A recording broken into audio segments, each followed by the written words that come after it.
अरे भारती, तुमने बताया नहीं ट्रेन का रिजर्वेशन कब का करवाना है।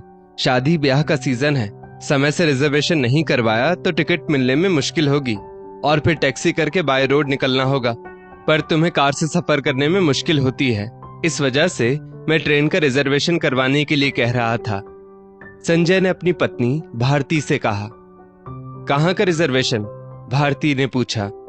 अरे कैसी बात करती हो, तुम्हारी बहन जया दीदी के बेटे की शादी में नहीं जाना क्या? संजय ने पूछा। पर जीजा जी ने आपको एक बार भी फोन करके नहीं बुलाया। बस एक बार मुझे दीदी का फोन आया था जब उनके बेटे का रिश्ता पक्का हुआ था, शादी की तारीख बताई थी, उसके बाद कोई फोन नहीं आया। उनको कम से कम शादी का न्योता तो ठीक से देना चाहिए था, 2-4 दिन पहले आने को कहना चाहिए था।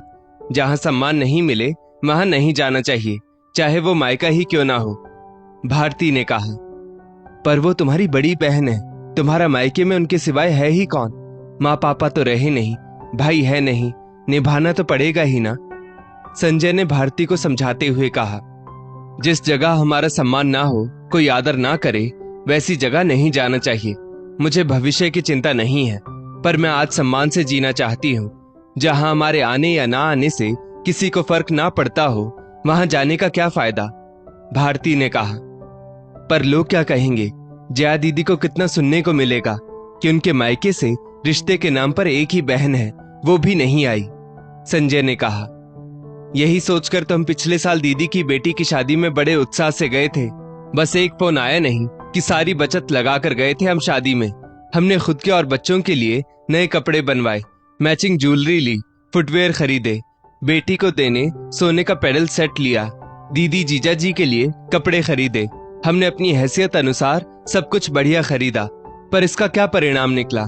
दीदी जीजा जी को हमारा लाया सामान पसंद नहीं आया। जीजा जी दीदी को अपने पैसों का, दौलत का और रईसी का गुमान है। उन्होंने इतना होते हुए भी कभी हमारी सहायता नहीं की, बल्कि हमारी कमी का मजाक उड़ाया। आप घर के जमाई हैं, रिश्ते में मेरी दीदी के बहनोई, फिर भी उन्होंने आपको कभी वो इज्जत मान नहीं दिया जिसके आप हकदार हैं। उन्हें हमेशा अपनी अमीरी पर घमंड रहा। आपके सीधे शांत स्वभाव का उन्होंने हमेशा गलत फायदा उठाया। पिछली बार दीदी की बेटी की शादी में कैसे जीजा जी ने ताना दिया था, याद है ना? अरे संजय, भारती, एक एक आइटम टेस्ट करना, बहुत वैरायटी रखी है हमने खाने में। कितने आइटम तो आपने देखे नहीं होंगे, कितने आइटम आप लोगों ने खाए नहीं होंगे। ये बोलना क्या जरूरी था उनका? मैं तो जवाब देना चाहती थी, पर आपने रोक दिया। आपने कहा शांत रहो, गुस्से में स्थिति और बिगड़ सकती है। अपमान या नकारात्मकता के साथ जवाब देने से दुख का चक्र जारी रहता है। वो अज्ञानता के कारण मजाक बना रहे हैं, जबकि वो खुद हमारी नजरों से गिर रहे हैं। इन मूर्खों के सामने अपना मूल्य मत खोना। हमने नवविवाहित जोड़े को शुभकामनाएं दी और वापस आ गए।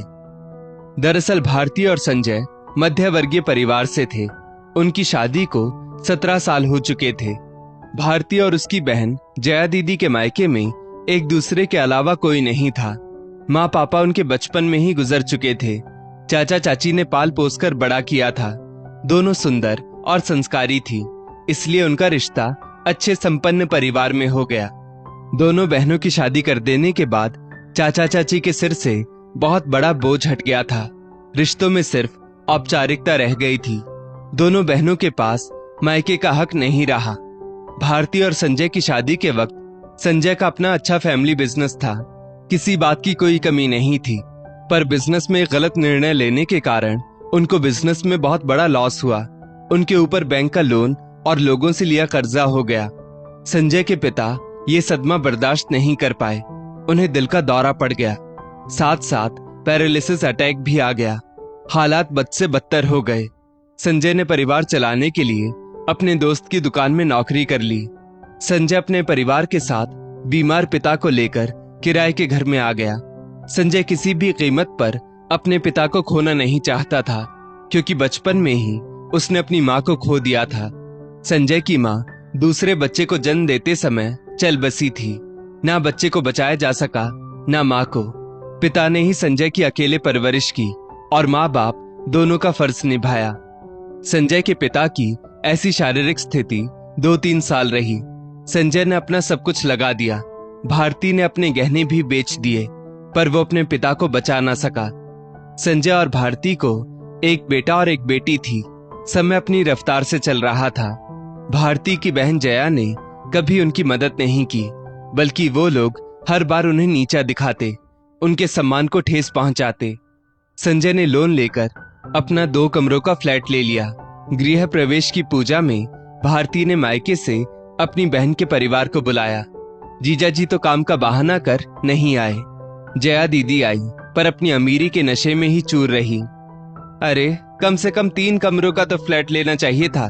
घर शुरू होते ही खत्म हो गया। बाथरूम भी कितना छोटा बनवाया है। एसी भी नहीं लगाया कमरों में। गिनती के 4 मेहमानों को बुलाया है। अरे भारती, गृह प्रवेश में कैसी सिंपल साड़ी पहनी है? भारी साड़ी पहननी चाहिए थी।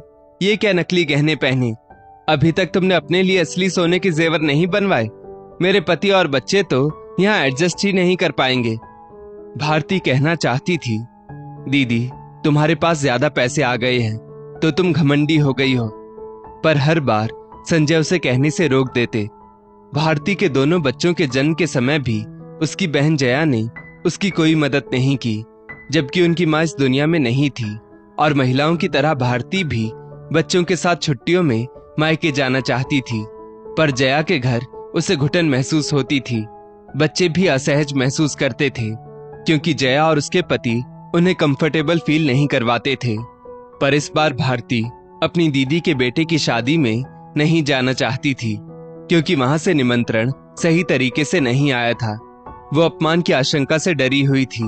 भारती अपने पति को समझा रही थी कि जहां मान से निमंत्रण ना मिले वहां नहीं जाना चाहिए। भारती की दीदी और जीजा जी अहंकार में अंधे हो चुके थे। सुनिए, दीदी जीजा जी ने आपको फोन करके सही तरीके से शादी में आने का न्योता नहीं दिया, इसलिए आप मुझे वहां जाने को फोर्स मत कीजिए। मेरी भावना का आदर करें। हमें विवेक से काम लेना चाहिए, भारती ने कहा। दोनों पति पत्नी शादी में ना जाने का फैसला लेते हैं। वहां जया बेटे की शादी की तैयारी में व्यस्त थी। हल्दी संगीत का दिन भी आ गया। तब जया के ससुराल की रिश्तेदारी में उसकी जेठानी ने पूछा, जया तुम्हारे मायके से तुम्हारी बहन अब तक नहीं आई, क्या कोई बात हुई है? तो जया शर्मिंदा हो गई। उसने तुरंत भारती को फोन लगाया। भारती, तुम लोग अब तक यहाँ क्यों नहीं पहुंचे? दीदी, कैसे पहुंचे? आपकी तरफ से हमें मान से निमंत्रण ही नहीं मिला। जीजा जी ने एक बार भी संजय जी को शादी में आने का निमंत्रण नहीं दिया। आपने भी जब शादी की तारीख निकाली थी तब भी मुझसे फोन पर बात की थी और जानकारी दी थी। उसके बाद आप लोगों की तरफ से कोई निमंत्रण नहीं आया। ऐसे कैसे चले आए? और वैसे भी हम अपनी सामर्थ्य अनुसार जो भी उपहार देंगे आप लोगों को उसमें कमी ही नजर आएगी। आपका मान घटेगा। सीधे मुंह बात तक तो करते नहीं है आप लोग। फिर हमारा आना या ना आना एक बराबर ही है, इसलिए हम नहीं आ रहे, लेकिन ऑनलाइन शगुन जरूर भेज देंगे। भारती ने इस बार स्वाभिमान के साथ कहा। अरे, बहनों बहनों में भी क्या औपचारिकता चलती है? तुम्हें तो खुद ही चले आना चाहिए था।